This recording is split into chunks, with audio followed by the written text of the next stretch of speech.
Writing a victim impact statement is different for everyone because of the different traumas that we've all faced.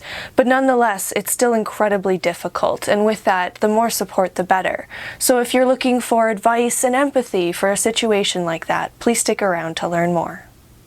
An idea can escape. Ideas are bulletproof. Hello everyone, welcome back to ALifeLearned. My name is Becca, and today I'd like to discuss with you how difficult it's been for me to write my impact statement, but how important I really do think it is. Starting off, I actually haven't read it yet, so I can't speak for how it feels to read it in the courtroom yet. That's actually going to be tomorrow after I release this video, but I will be vlogging about that, so I'll definitely link that below once that vlog is released for anyone who's interested. But in the meantime, just talking about having to write the statement, oh my gosh, it is just not something you could possibly imagine until you have to do it yourself. It's so difficult. And with that, I became very avoidant of it and kind of left it for a little while longer than I feel I should have. They do advise that you really try not to leave it till like the last day, because in order to have a truly impactful statement, you need to spend time on it. You need to spend weeks on it, thinking about it, thinking it through, reading it through, editing it, thinking about other ideas that you might want to add to it before submitting it. And so you definitely can't leave it to the last minute. And I didn't, but I didn't address it as quickly as I think I should have, so I only did just submit it last week, the week before the court date, which is perfectly acceptable. But again, the main idea here is just don't leave it to the last minute, because you do want to spend a good amount of time working on it. Now, when I first approached writing it, I started journaling about it because I didn't feel able to vlog the experience, but it was almost like I was going into the courtroom when I first approached it. It was so nerve-wracking.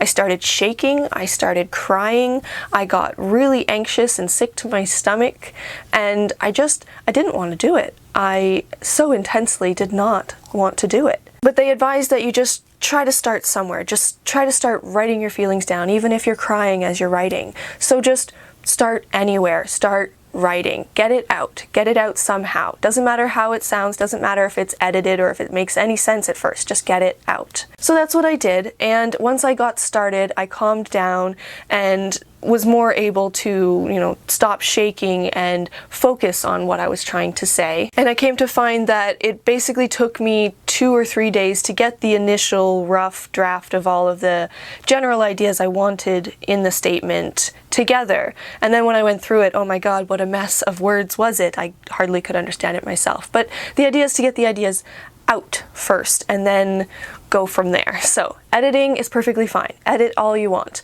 But that's something to really keep in mind, is not to over edit. Now, the guidelines are different for different provinces and states and countries, so you should check what the specific guidelines are for a victim impact statement within your district or wherever it is you're living. But for me in particular, I can speak for Ontario, and in Ontario's case, you are allowed to send in edits after you've originally submitted it, which is nice to know in case you forget something. I actually did go ahead and do that. I submitted my original a couple weeks ago and then realized early this week that I wanted to do a few edits, and so I did that and I submitted it again. But you don't want to overdo that. In the long run, a lot of us have been through traumas that just could never be put to words properly. There's so many different ways we could describe it and so many different things we could have to say about the impacts that have been had on us. And though it is important to try and express those ideas as clearly and thoroughly as you can, you really can get into over-editing where you're constantly trying to add new ideas and new thoughts and include all kinds of different details that can have you resubmitting and resubmitting and resubmitting to the point that you never find yourself satisfied with it. It's like any writer's issue, I think, honestly. And so one thing you really want to focus on, while also trying to convey the very detailed and specific ideas of how your trauma has been impacting your life in the past, in the present, and how you feel it will impact you in the future, you also want to keep in mind somewhat conciseness and not over-editing and over-changing what you initially have done. And with that, another piece of advice would be to set deadlines for yourself. With me in particular, I found myself putting it off, and it was only when I finally decided, okay, it was on this day in particular, that being a couple weeks ago, that I wanted to have it done. And it was only in setting that deadline for myself that I finally started pushing past the avoidance that I was facing and pushed through that really scary initial moment to finally start getting myself going. And it was honestly once I started that it got a bit easier. Starting is the hardest thing for everything. So yeah, I really advise trying to set some kind of deadline or date for yourself to have it finished, because having that goal will help you in providing structure on when and how to write it, because you're just so avoidant, rightfully so, with how much pain is involved in having to write it, that the avoidance can take over. And I just really did find personally that setting that date or deadline or goal time helped me in feeling pressure to get on it and thus get over the avoidance. Another piece of advice I would offer is to Google victim impact statement and to look up on YouTube different videos about making a statement. I found a couple that I'll link below from the states that I thought were somewhat helpful in terms of general guidelines and different ideas on where you can start your statement and why it's so important. And that's another thing I think I should actually relate to my personal experience, is that I actually didn't intend to write my impact statement when I first got involved in the court system. I thought I'd end up testifying and everything would go through, they'd hear everything I'd been through, so why bother going ahead with an impact statement, because it's just that much more stress after having testified, because in my case I did have to testify about what I'd been through, whereas in some people's cases of having to write an impact statement, they never did actually have a chance to testify. And so in that case it makes a lot of sense to do the impact statement. And in my particular case, my hearing went unexpectedly short, and there was a plea before I really got to testify, and thus I haven't been heard in the courtroom yet, and thus I feel I really want to do the impact statement to have myself heard, and because it's been explained to me that having my impacts understood by the judge will help him better understand the overall effects on me and the general intensity of the crime itself, because they can't really know if I don't tell them. And oftentimes knowing the impact that the crime has had on other humans, actual people involved, really does help the judge figure out what a proper sentence is based on how intense the crime was, and thus how much time is needed for this person to get correction in correctional institutions. Ultimately, what the idea of incarcerating a person is to have their crimes recognized, to have whatever mental illness or mental dysregulation that they have recognized, and to get them into programs that will help them realize why they were wrong, why they shouldn't behave like that, and how to get corrected. That's why it's called correctional system. And so the only way to actually have that happen is to have the crime properly understood.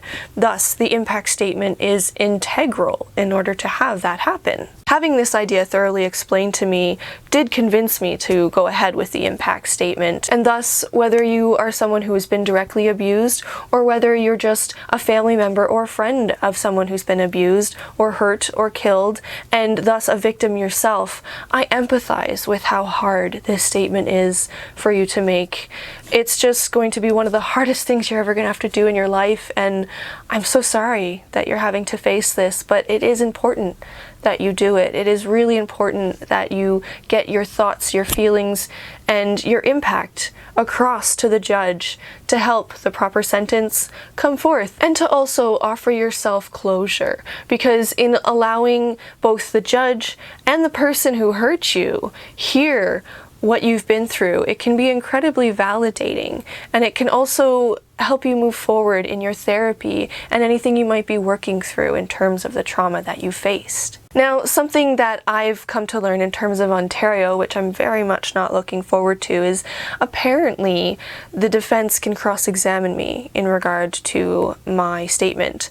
Now, in one hand, I could say that I want the Crown to read it, or the judge to read it, or someone else to read it instead of myself, but I do want to get up there and do it myself, and I know I'm going to get emotional, I know I'm going to cry, but I also know that that's an important part of the statement. In simply allowing my emotions to flow, with also making sure I don't get too overwhelmed, it will also allow the judge to see just how much this whole statement and everything that I'm saying within it really is impacting me.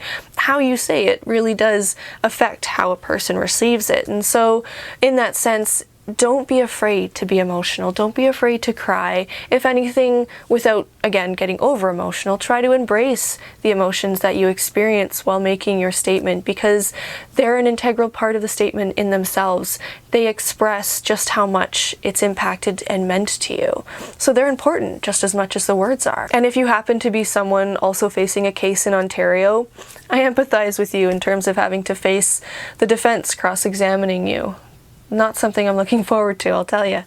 I'll certainly be vlogging about how much I didn't like it, I'm sure. So it's perfectly fair to be afraid of the cross-examination, but try to keep in mind that that's only a small part of making the statement. In the end, it's about what the judge hears you say, how the judge hears you say it, that will really have the biggest impact on the sentencing. So it's really important that you try to work through the fear, and understandable fear, of the cross-examination, and understandable fear of having to face the defendant. And again, for anyone who feels they might not be able to face the defendant, there are other options. At least in Ontario, I know they'll let other people read it for you. So you can look into that, because just having the statement written is a really big deal in terms of both ensuring the right sentence is had, as well as helping you heal and progress through the therapy that you might be working on. If you would like any further support in having to write your impact statement, please feel free to message me. As I mentioned, I've been through this experience now, and so I'd be more than happy to share any advice I might be able to beyond what I've said in this video,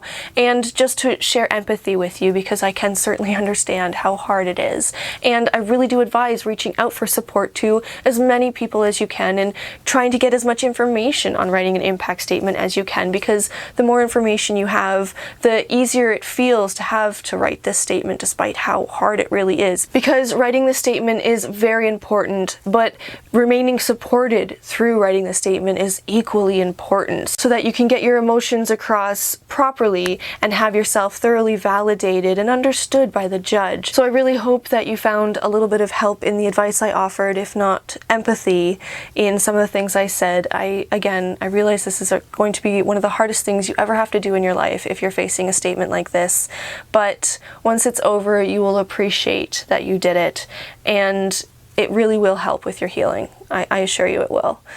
So I hope you feel a little less alone in having watched this video, and if you have anything you'd like to comment in terms of how it might make the process easier for others, please feel free to comment that below. Or if you've just been through this experience and want to share your experience in having to write a statement, feel free to write that below as well. This is a community of support, and I just want to be here to try and help you guys feel that you're not alone in having to go through this really difficult experience, but it is an important thing to get yourself through. And I believe in you. I know that you can do it. Despite the difficulty of it, I did it, and so I really do believe that you're capable of it as well. And just a little PS for all of my regular viewers, I'm probably going to go on a little hiatus again while I try to edit together my vlog of the court experience, because that's finally going to be concluding next week. So I'm not sure when the next videos will be coming out, but they'll be on their way as soon as I can. In the meantime, thank you guys so much again for watching, and as always, please do join me again next week, or very soon at least, where I try again to share a little something I've learned in life.